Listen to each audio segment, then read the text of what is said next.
पवित्र श्रीमद् भागवत गीता, पवित्र चारों वेद, पवित्र कुरान शरीफ, पवित्र बाइबल, पवित्र गुरु ग्रंथ साहिब, पवित्र कबीर साहिब की वाणी में छुपे हुए गूढ़ रहस्य अर्थात तत्व को जानने के लिए कृपया अवश्य सुनिए जगत गुरु तत्वदर्शी संत रामपाल जी महाराज के मंगल प्रवचन।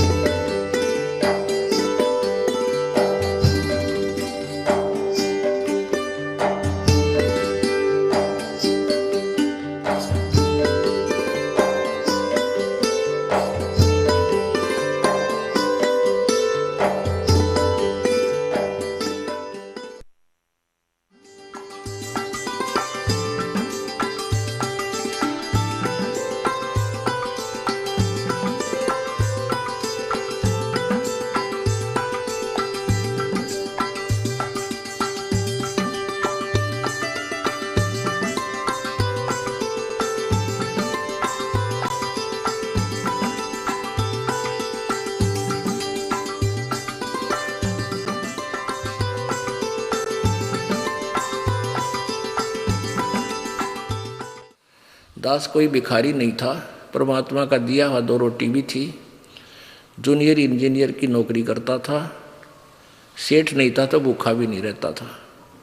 लेकिन मालिक का आदेश हुआ और परमात्मा का आदेश सिरोधार्य हुआ। इसके बाद इस कार्य का प्रारंभ मालिक ने करवाया, दास कर रहा है। तो यहाँ ऐसा कुछ नहीं है, यदि यहाँ आओगे सारी बुराई छोड़नी पड़ेगी, नहीं तो यहाँ आने की कोई आवश्यकता नहीं। पुण्यात्मा जीव से नहीं छूटेगी बुराई, परमात्मा आपका साथ देगा, अवश्य देगा। आप देखना, आपको बीड़ी से तंबाकू से दूसरा पीवेगा तो भी नफरत हो जाएगी, आपको इतनी कृपा हो जाएगी परमात्मा की आप पे। आपको नुकसान करने लग जाएगा फिर वो तंबाकू, आप छुओ भी नहीं।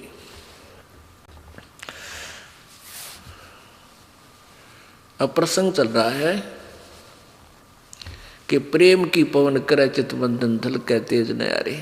अब प्रेम की पवन जब परमात्मा के सही आपके ऊपर रगड़े लगेंगे, ज्ञान के, भक्ति के, सुमरण के, फिर दान करोगे, फिर अंतःकरण साफ हो जाएगा, आप में प्यार जागृत होगा। और जो साधना आप अन्य कर रहे थे उनसे प्यार जागृत नहीं होता, बल्कि द्वेष हो रहा है। जितने भी संत हैं आपस में यूं आप किसी तो कर ले, कितने मंडलेश्वर जब कदे आपने इकट्ठे बैठे देखे होते ये जिनके चैनल चले हैं, चैनल टीवी चैनलों पर ये रोज दुनिया ने प्रचार करते हैं, ये इकट्ठे होंगे लड़े, क्योंकि सारे के मार्ग न्यारे न्यारे। कोई कुछ कह रहा है, कोई कुछ बता रहा है, कोई कुछ कह रहा है, वो उसकी निंदा कर रहा है, उसकी वो सचमुच निंदा कर रहे हैं और दास केवल यथार्थ बता रहा है। तो साधु संत इकट्ठे होने चाहिए। अगर वो संत हैं, एक दूसरे से विरोध नहीं होना चाहिए उनको, और सब ने मिलकर, मान लीजिए दास जो ज्ञान बता रहा है और किसी को इस पर आपत्ति है, वैसे तो आपत्ति दास छोड़ता है को नहीं, क्योंकि साथ लालटेन दिखा देता है ये टॉर्च कि आप ये बोल रहे हो श्रीमान जी, आपकी ये पुस्तक है, आपने लिखा है और हमारे वेद ये बता रहे, तो उसकी जुबान पर टेप लग जाती है, वो बोल सकता नहीं, हिल सकता नहीं। फिर वो बकवाद करता है, वो तो गुंडा है, झूठा है, उसकी बातें मत सुनना है, वो तो निंदा करता है। और क्या बोलेगा, फिर यही बोलेगा। अरे एक बात तो बता, जो तेरी निंदा करी हो, तुझे गुंडा कहा हो, तू चोर कहा हो या ठग कहा हो, तेरे ज्ञान मत रोटी ढूंढी है, और वो वेदों से कंपेयर की है, सदग्रंथों से कंपेयर, इतना किया दास ने। तो एक दिन आएगा, इन सभी ने सरेंडर करना पड़ेगा जनता के सामने। ये स्वीकार करेंगे हमारा ज्ञान गलत है। अगर ये संत होंगे, ये तत्व ज्ञान, ये मूल ज्ञान कबीर जी ने अभी तक छुपाने का आदेश दे रखा था और लाख दुआई कर रखी थी धर्मदास, तो ये लाख दुआई यो तत्व ज्ञान, ये मूल ज्ञान की तो बाहर न जाई। और ये मूल ज्ञान बाहर जो पढ़ी बिचली पीढ़ी हंस नहीं तरी। अगर ये ज्ञान आम कबीर पंथी को भी होता और उसके पास नाम देने का अधिकार नहीं होता, तो हम कैसे समझाते कि हम ठीक बता रहे हैं, वो गलत बता रहे हैं। ये सारे तक कबीर पंथियों के मुंह बंद हो जाएंगे और सारे ये नकली पंथी जो और हैं उनके, और साथ में जो हिंदू धर्म को मिसगाइड कर रहे हैं, और अन्य ये संत इनको मूर्ख बना रहे हैं, इन सब के मुंह बंद हो जाएंगे, क्योंकि ये सदग्रंथ आज हमारे साथ हैं, ये बोल रहे हैं। तो ये मूल ज्ञान छुपा के रखा था परमात्मा ने अपनी सूक्ष्म वेद में, और आज दास आपको सुना रहा है और इनमें प्रकट दिखा रहा है अपने सदग्रंथों में। तो फिर संशय रहेगा ही नहीं, तो अपने आप पहचानोगे आपने तो भगवान चाहिए, आपने परमात्मा चाहिए है और परमात्मा मिलने जा रहा है। फिर आनाकानी किसी पुण्यात्मा पीछा नहीं हट्या करते, छोड़ देंगे सब कुछ को, चाहे कोई किसी महंत संत बने हो, वो तो नकली सांग है, आप भी नरक में जाकर आपको भी ले जाएगा। अब देखो इन तीनों का ब्याह हुआ करा दुर्गा ने, यही देवी पुराण चल रहा है। ये देखिएगा, ये है तीसरा स्कंद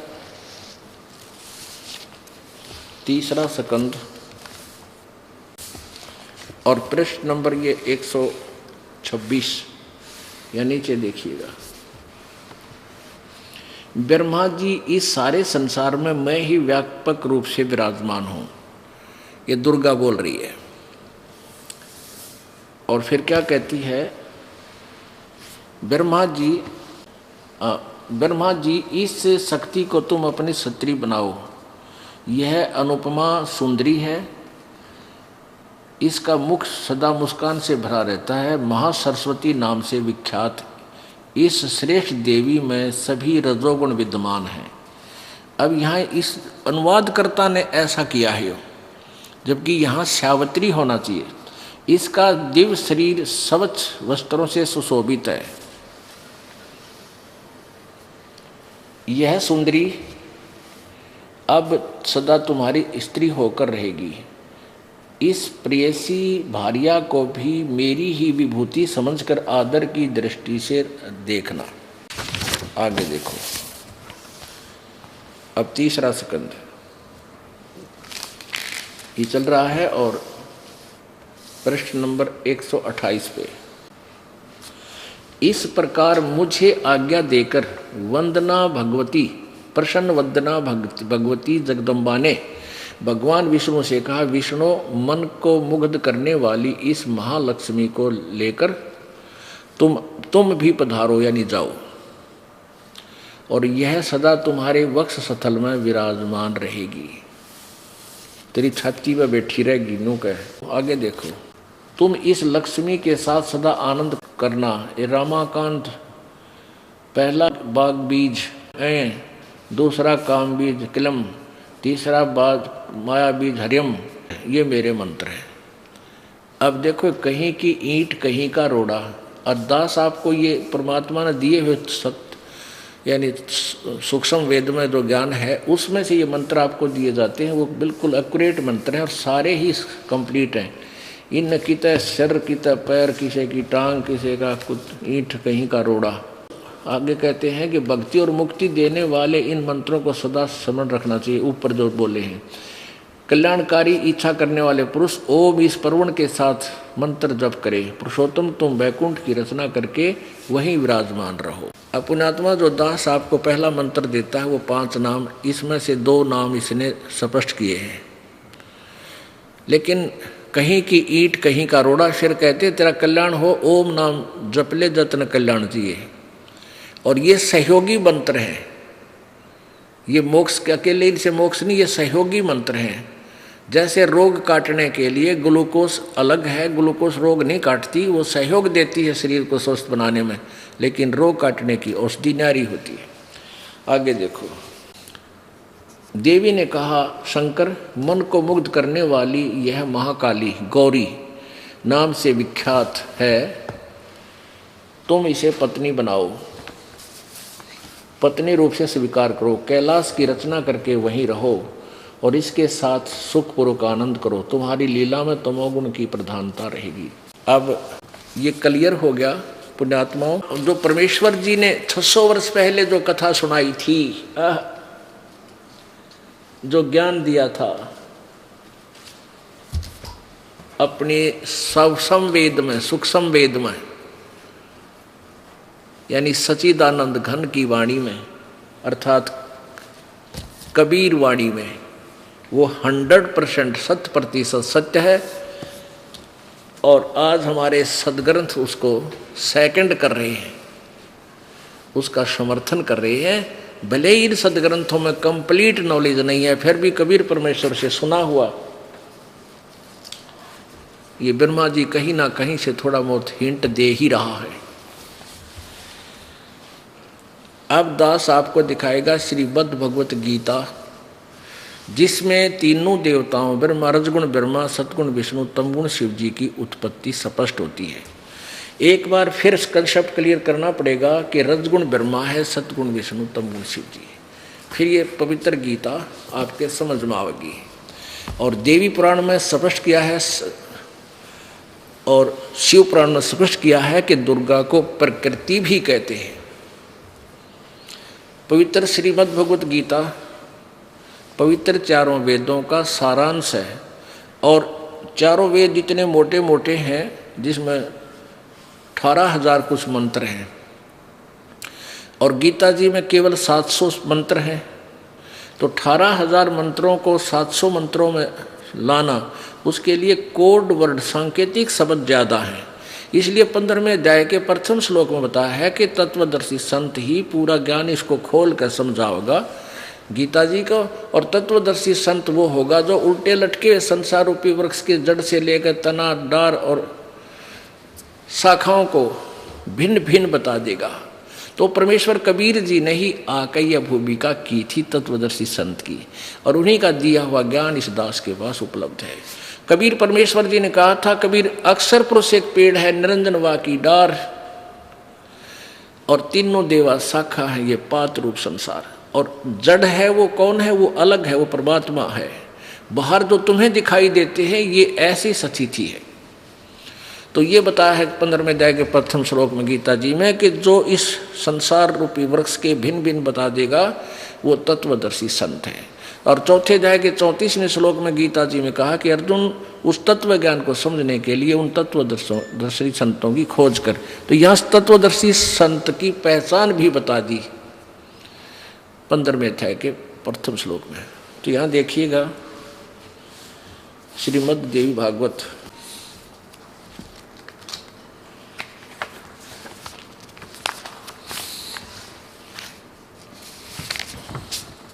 अथ देवी भागवतम भाषा टीका युक्ते सहमातम सहमातम, और खेमराज श्री कृष्ण दास प्रकाशन बंबई से प्रकाशित है। इसके तीसरे सकंद में आपको दिखाते हैं रजगुण ब्रह्मा है, सतगुण विष्णु, तमगुण शिव जी। और जब तक ये कंसेप्ट क्लियर नहीं होगा तब तक हम समझ नहीं सकते, कोई भी मार्ग किसी प्रकार का भी हम नहीं समझ सकते। ये देखिएगा, अथ श्रीमद् देवी भागवते भाषा टीका युक्ते तृतीय सकंध है प्रारंभते।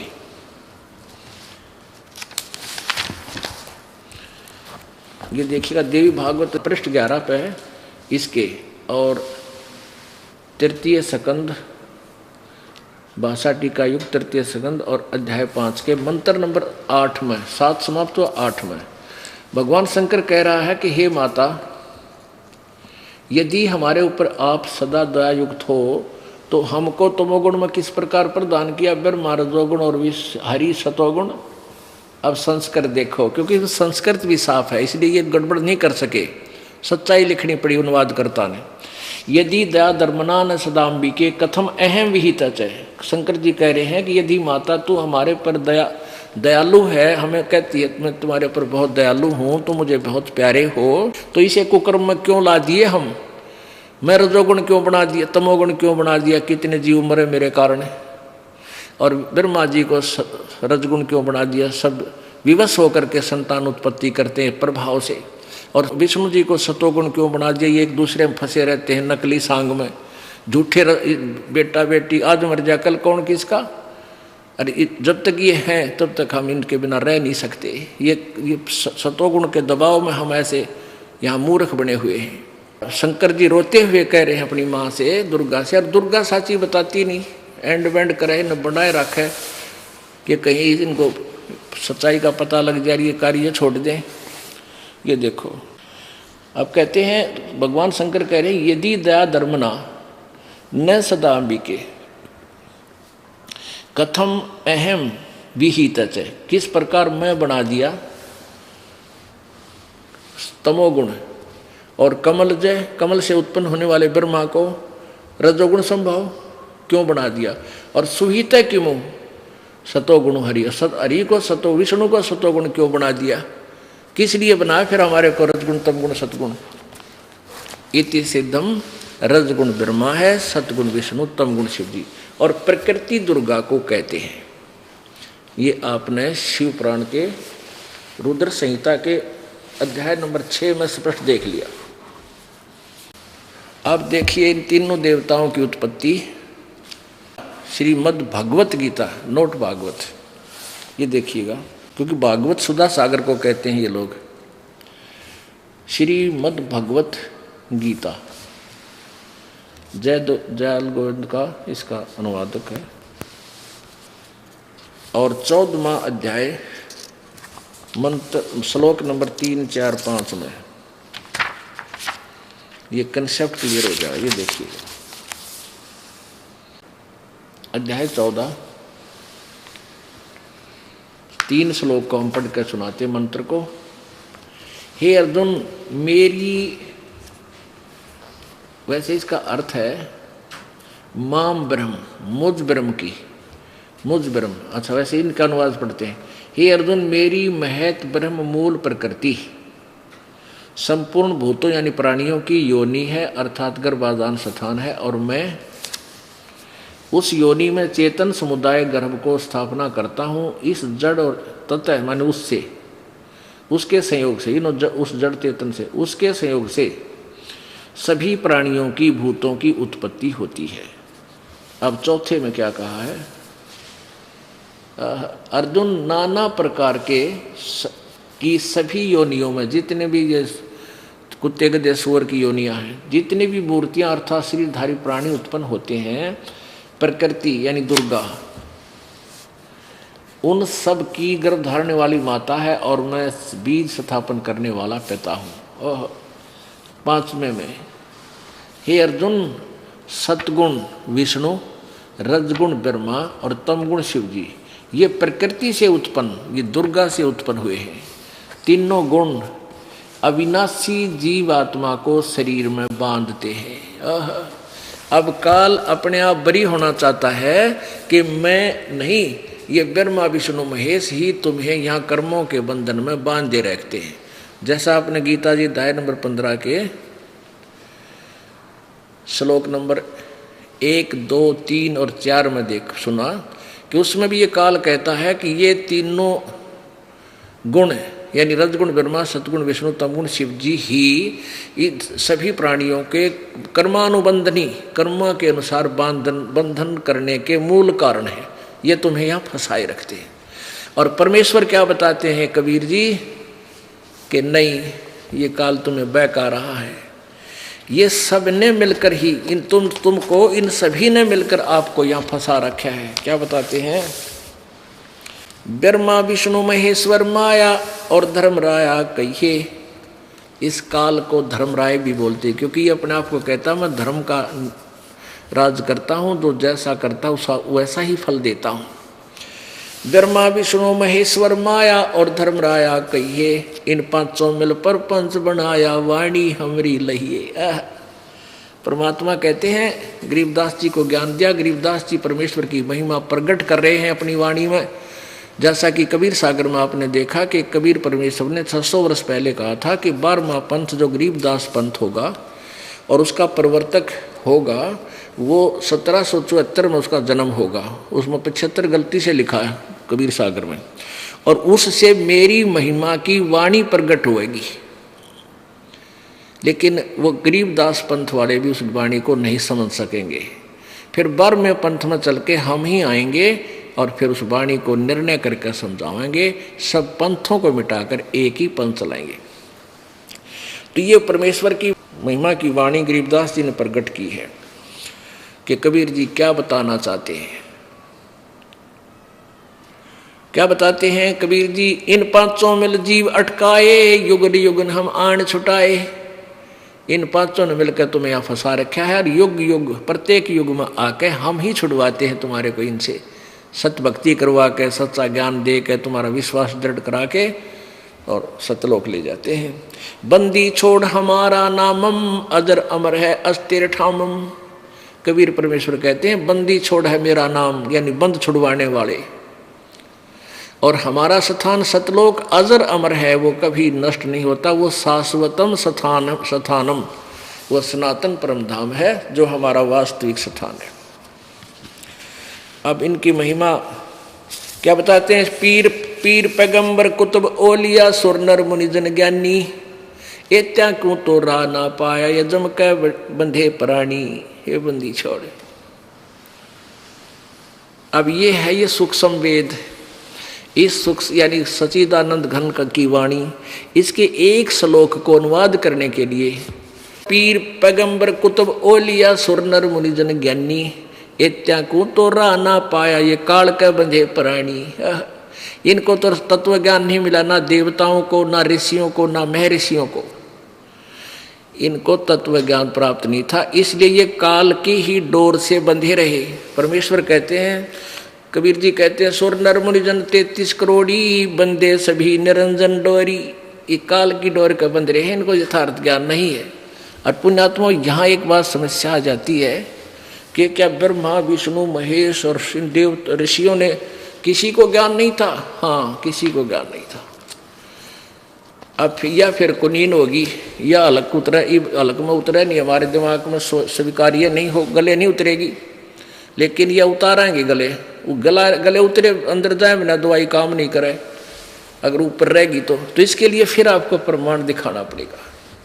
पुण्यात्माओं, प्रत्येक सत्संग में, ये सत्संग कहो या लेक्चर कहो या क्लास कहो, ये पीरियड कहो, ये प्रत्येक पीरियड में यहाँ एक सामूहिक सत्संग सतल है।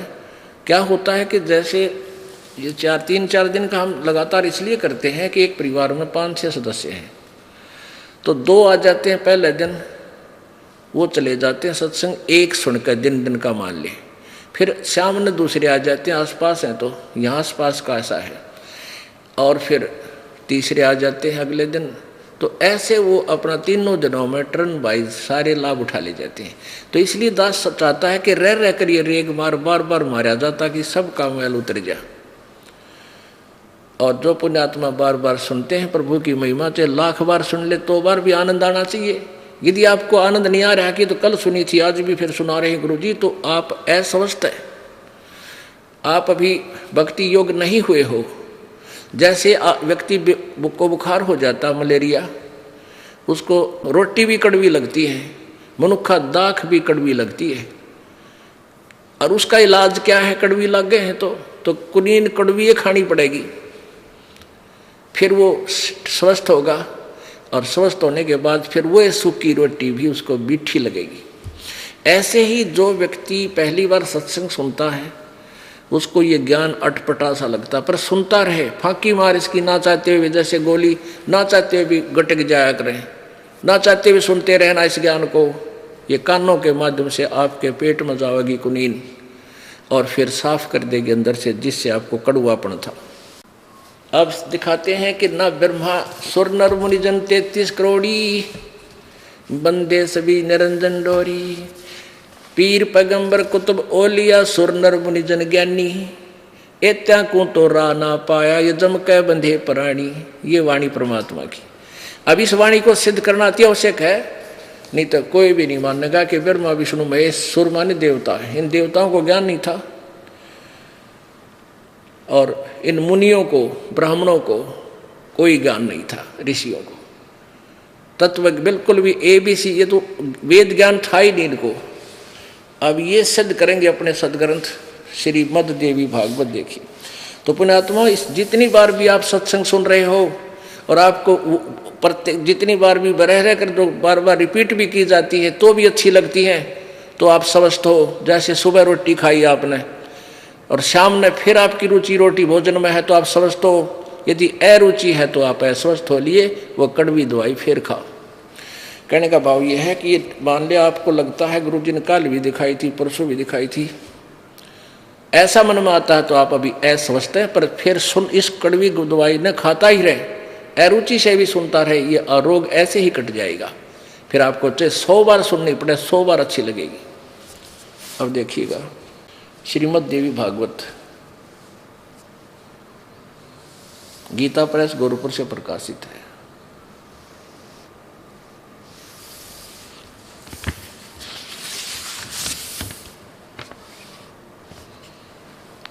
और इसके संपादक कौन है? हनुमान प्रसाद पोदार चिमन लाल गोस्वामी। ये कहाँ से छपी है? प्रकाशक मुद्रक गीता प्रेस गोरखपुर, गोविंद वन कार्यालय कलकत्ता का संस्थान। इसके 28 पृष्ठ पर आपको दिखाते हैं। पहला सकंद, पृष्ठ नंबर 28, 28 पे, और संक्षिप्त देवी भागवत।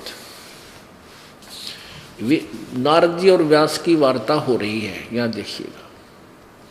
नारद जी ने कहा, महाभाग व्यास जी, तुम इस विषय में जो पूछ रहे हो ठीक यही प्रश्न मेरे पिताजी ने भगवान श्री हरि से किया था।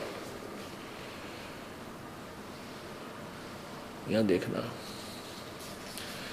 वे चराचर जगत के आश्रयदाता, जगतगुरु एवं देवताओं के भी देवता हैं। ऐसे जगत प्रभु भगवान श्री हरि यानी विष्णु जी महान तप कर रहे थे, उनकी समाधि लगी थी। यह देखकर मेरे पिता ब्रह्मा जी को बड़ा आश्चर्य हुआ। अतः उन्होंने उनसे जानने की इच्छा प्रकट की। ब्रह्मा जी ने पूछा, प्रभु आप देवताओं के अध्यक्ष, जगत के स्वामी, भूत भविष्य एवं वर्तमान सभी जीवों के एकमात्र शासक हैं। भगवान फिर आप क्यों तपस्या कर रहे हैं और किस देवता यानी किस भगवान की आराधना में ध्यान मगन है? मुझे असीम आश्चर्य तो ये हो रहा है कि आप देवेश्वर एवं सारे संसार के शासक होते हुए भी समाधि लगाए बैठे हैं। तो विष्णु जी क्या बोले? ब्रह्मा जी के विनीत वचन सुनकर भगवान श्री हरि यानी विष्णु जी ने ये उत्तर दिया, ब्रह्मन सावधान होकर सुनो, मैं अपने मन का विचार व्यक्त करता हूँ। देवता, दानव, मानव सभी यही जानते हैं कि तुम सृष्टि करते हो, मैं पालन करता हूँ, और शंकर संहार किया करते हैं। किंतु फिर भी वेद के पारगामी विद्वान अपनी युक्ति से यह सिद्ध करते हैं कि रचने, पालने और संहार करने की यह योग्यता जो हमें मिली है उसकी अधिष्ठात्री शक्ति देवी है, दुर्गा है। वे कहते हैं कि संसार की सृष्टि करने में तुम राजसी शक्ति का संचार हुआ है, मुझ में सात्विक शक्ति मिली है और रुद्र में तामसी शक्ति का आविर्भाव हुआ है।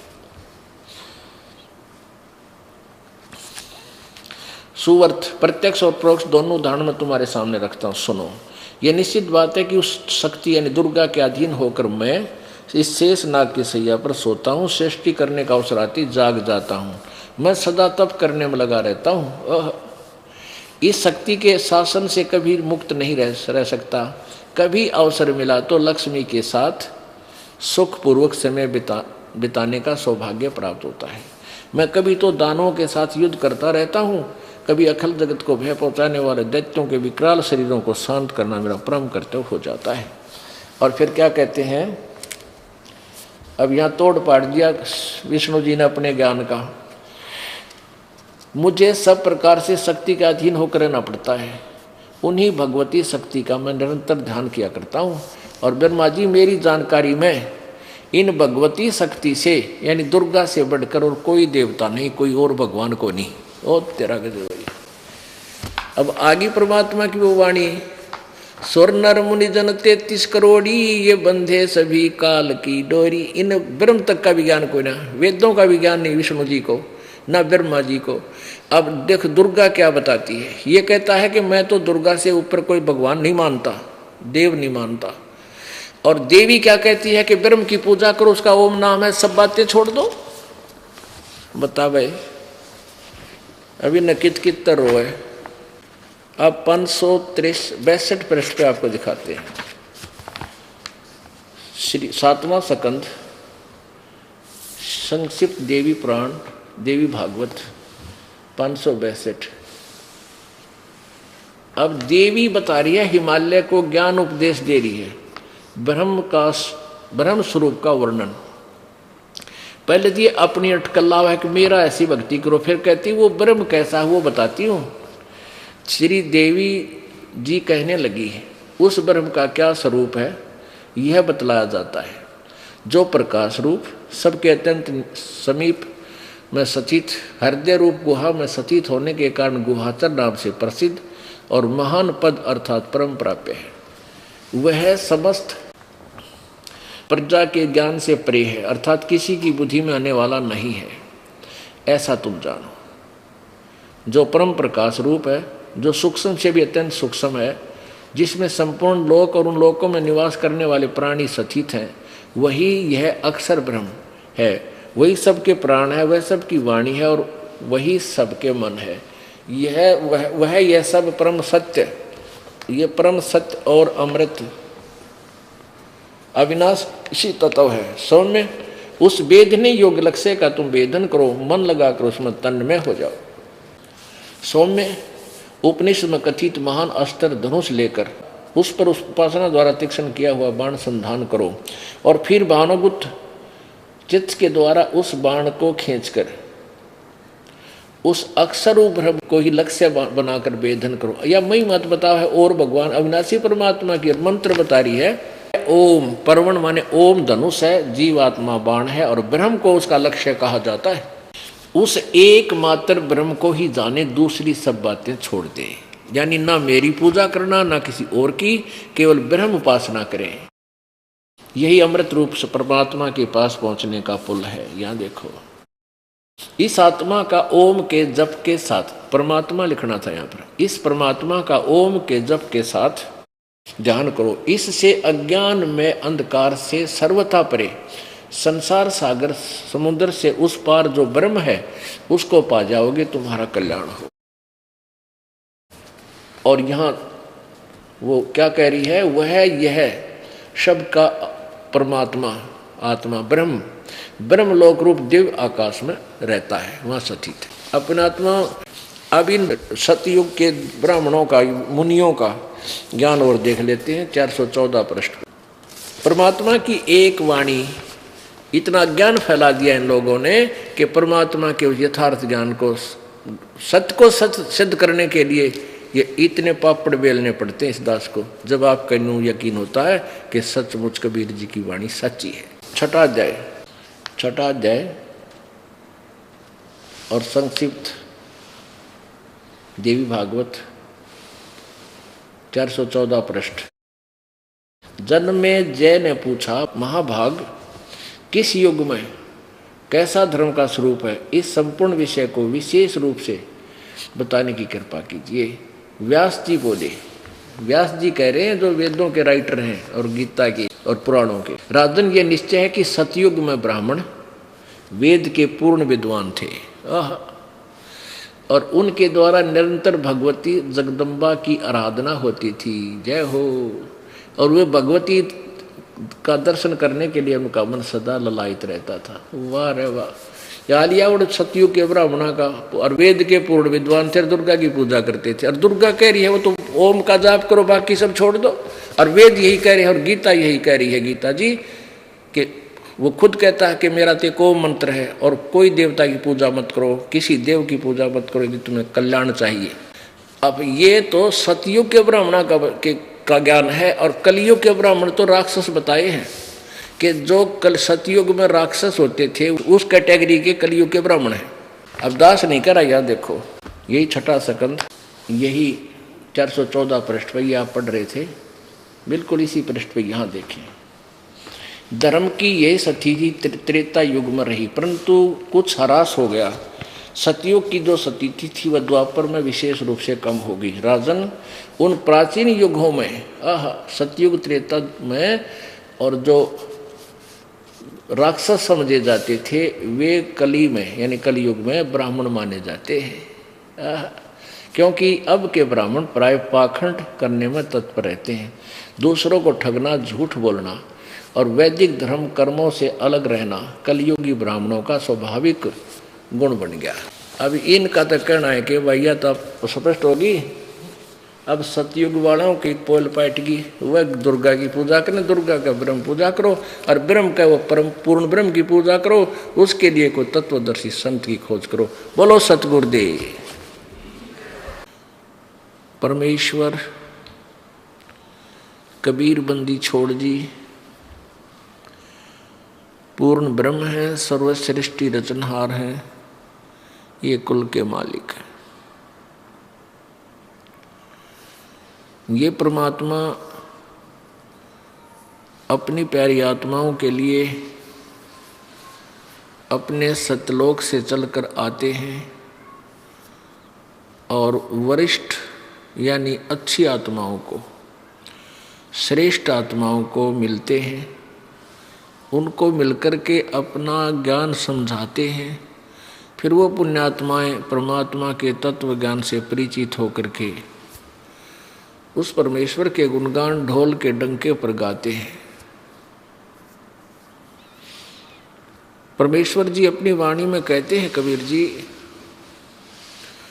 चारों युग में संत पुकारे, कूक कहा हम हेल रे, हीरे माणिक मोती बरसे, ये चग चुगता ढेल रे। कि चारों युग में मेरे संतों ने भी आवाज लगाई मेरे द्वारा दिए गए तत्व ज्ञान की, और मैंने भी आकर के ऊंची आवाज लगा लगा के अपनी प्यारी आत्माओं को संबोधित किया। और यही वेद बताते हैं कि वो परमात्मा अपने तत्व ज्ञान के प्रचार हेतु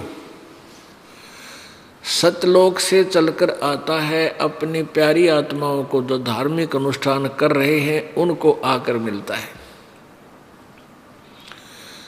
उनको फिर अपनी यथार्थता से परिचित कराता है, सतलोक के दर्शन करवाता है। फिर वो पुण्यात्मा उस परमेश्वर की पक्की गवाह बन जाते हैं। परमेश्वर कबीर जी है, ये चारों वेद उगाहा, चारों वेद गवाह है। और वो आंखों देखे जिन्होंने परमात्मा की प्राप्ति हुई, परमात्मा का साक्षात्कार हुआ, वो संत परमात्मा कबीर जी के गवाह हैं। सदग्रंथ जो बताते हैं वही परिभाषा, वही लक्षण आंखों देखा संत बताते हैं। वो संत जिन्होंने वेदों को पढ़ा भी नहीं था, सुना भी नहीं था, सुना तो उल्टा ही था लेकिन पढ़ा भी नहीं था, और जो उल्टा सुन रखा था उसके लिए उन्होंने संघर्ष भी किया, अपनी अमृतवाणी बोली। परमात्मा के साक्षात्कार के पश्चात जो उनका अनुभव था, उन्होंने अपने अनुभव की वाणी यथार्थ रूप में प्रकट की।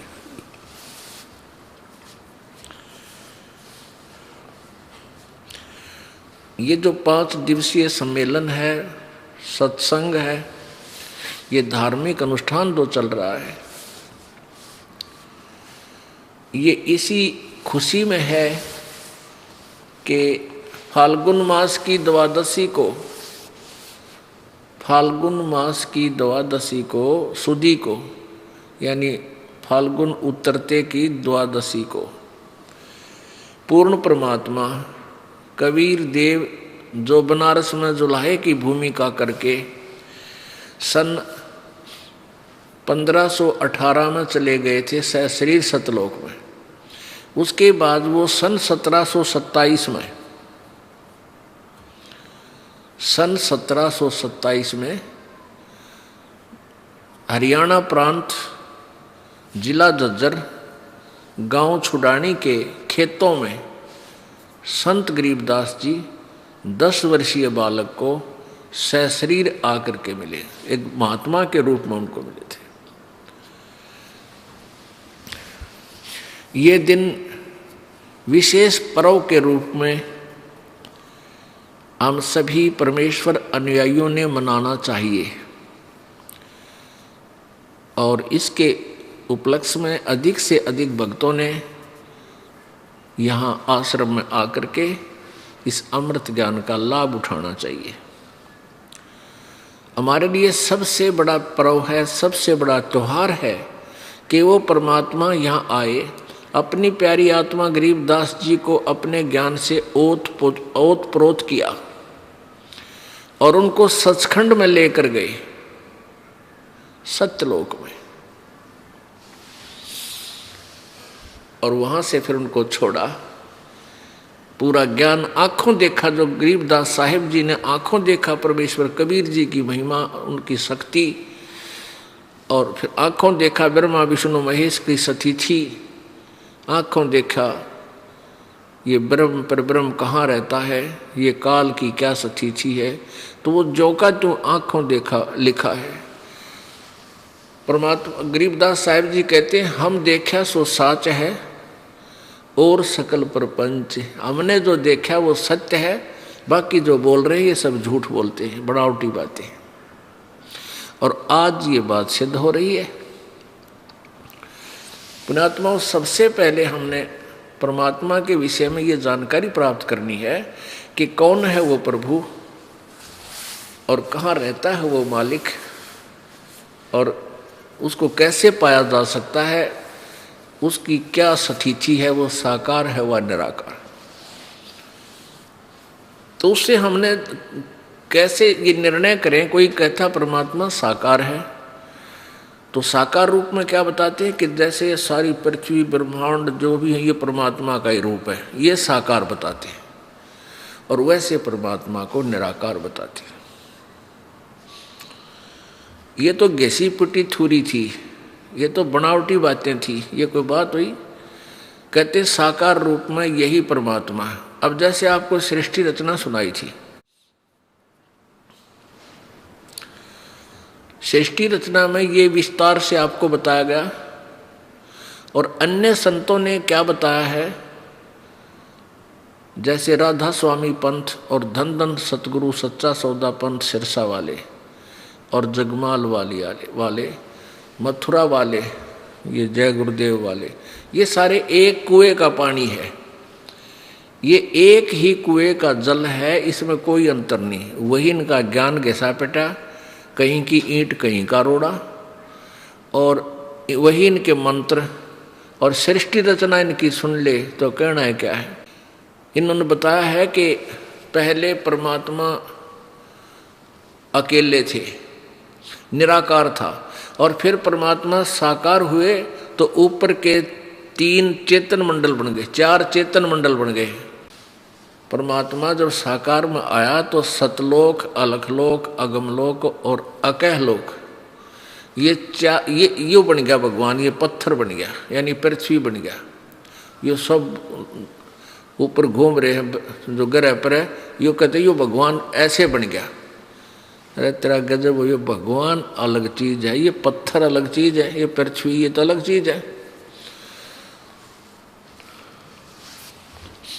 इनकी जो द्वारा दिया गया ये क्या नाम है, सृष्टि रचना का ज्ञान तो ऐसा है। एक समय एक कैंडिडेट इंटरव्यू देने गया, साक्षात्कार के लिए गया, तो इंटरव्यू में उससे पूछा गया कि आपने महाभारत पढ़ा है। वो स्टूडेंट, वो कैंडिडेट कहता है कि जी खूब पढ़ रखा है, महाभारत की कथा मैंने खूब उंगलियों पर याद है मेरे को। तो इंटरव्यू लेने वाले ने, साक्षात्कार लेने वाले ने कहा कि 5 पांडवों के नाम बताओ। उसने बताया कि एक सी भीम, एक सी भीम, एक ओदा बड़ा भरा, एक ओ तू छोटा सी, एक होर सी, तो एक दा नाम मैं भूल गया। तो ये उसने महाभारत के 5 पांडव सुना दिए। अरे पेरडे, तो ऐसे इन संतों की कथा है, सृष्टि रचना पढ़ के देखिए, धन धन सतगुरु वाले की, राधा स्वामी वाले की, कितना सर पैर भी नहीं गया इन व्यक्तियों को, और करोड़ों व्यक्तियों को गुमराह कर दिया, भोली आत्मा श्रद्धालुओं को। वह तो श्रद्धा करके जाते हैं, बोर्ड लगा हुआ है भाई MBBS डॉक्टर, और भोली आत्मा जाते हैं, डॉक्टर समझ गए, मरीज ने क्या पता है डॉक्टर है कि नहीं, और वहाँ वो गलत मेडिसिन देकर सबका जीवन बर्बाद कर दिया। डॉक्टर की दवाई को डॉक्टर ही बता सके, तो ये दास भी डॉक्टर बन गया इस आध्यात्मिक मार्ग का। अब इन सब डॉक्टरों की जब देखी कि इन्होंने कौन सी दवाइयाँ बना रखी हैं, सारी नकली, कोई सी भी जन्म मरण के रोग काटन की को ना। पुण्यात्माओं, ये दास ढोल के डंके पर कहता है और सबके बाद संदेश भेज दिया हमने कि तुम्हारा ज्ञान गलत है और तुम गलत मार्गदर्शन कर रहे हो, लेकिन कोई नहीं चल सकता। हाँ, गाली जरूर दे दे, उधर नकल झूठ, वो तो निंदा करता है। रामपाल तो सिरफरा व्यक्ति है, सबकी आलोचना करता है। आलोचना नहीं करते संत। जो आलोचना और निंदा करे वो तो नीच आत्मा होता है, और संत का फर्ज होता है, कर्तव्य होता है, खरी खरी कहे और सच्चाई बताओ। जो हमारे परमात्मा ने, कबीर जी ने भी यही किया था और वही आदेश इस दास के लिए हो चुका है। ये दास भी अंतिम श्वास तक यही सच्चाई बयां करेगा, जिससे मानव समाज का उद्धार होगा और पूरे विश्व में ये ज्ञान जाएगा, क्योंकि ये तोब का गोला है। ये ऐसा ज्ञान है, इसके सामने कोई नहीं टेक सकता, चाहे कितनी बात बनाता हो और चाहे करोड़ शिष्यों ने गुमराह करे बैठे हो। पुण्यात्मा एक बार समझी और समझी बस। क्योंकि अभी तक सभी के अंदर ये श्रद्धा है, ये आस्था है कि गुरुजी जो ज्ञान देते हैं वो फाइनल होता है। फिर एक इन्होंने थ्योरी बना रखी है, गुरुजी कोई भी नाम दे दे वही मंत्र काम करेगा। कोई बात हुई? फिर इतने बड़े ग्रंथ लिखने की क्या आवश्यकता थी प्रभु ने? इतनी बड़ी बड़ी अपनी वाणियां लिखने की क्या आवश्यकता थी संतों ने? 2 अक्षर लिख जाते, भाई संत जो भी कहे वो नाम जप लियो तब तुम्हारा कल्याण हो जाएगा। नहीं, कहते हैं कह कबीर निज नाम बिना कैसे उतरे पार, निज नाम सतनाम खास नाम विशेष नाम जो परमात्मा पाने का है उसी से मोक्ष होगा। पवित्र गीता जी में अध्याय नंबर 17 के श्लोक 23 में कहा है कि ओम तत्सत इति निर्देश ब्रह्मण त्रिविध समर्थ है। तो नहीं तो इसमें कुछ भी लिख, गीता में भी लिख देते भगवान भाई कुछ भी नाम जपो, संत दो दे दो वही जाप कर लेना। ये खास संकेत उधर से ये भी कहा है कि तत्व ज्ञान तत्वदर्शी संतों से जाकर पूछो, चौथे अध्याय के 34वें श्लोक। फिर उसकी पहचान बताई है 15वें अध्याय के प्रथम मंत्र में, और फिर साथ में संकेत भी कर दिया कि वो संत ओम तत्सत केवल 3 मंत्र का जाप है वो देता है तो तत्वदर्शी संत है, नाती नकली है। यह संकेत इसलिए देना पड़ा कि कोई नो कह दे तत्वदर्शी संत कुछ भी नाम दे दे, फिर नहीं, ये संकेत इसलिए करना पड़ा कि कोई मनमुखी बहाने बना करके कुछ भी नाम देने लग जाए, वो ठीक नहीं। परमेश्वर कबीर जी सन 1398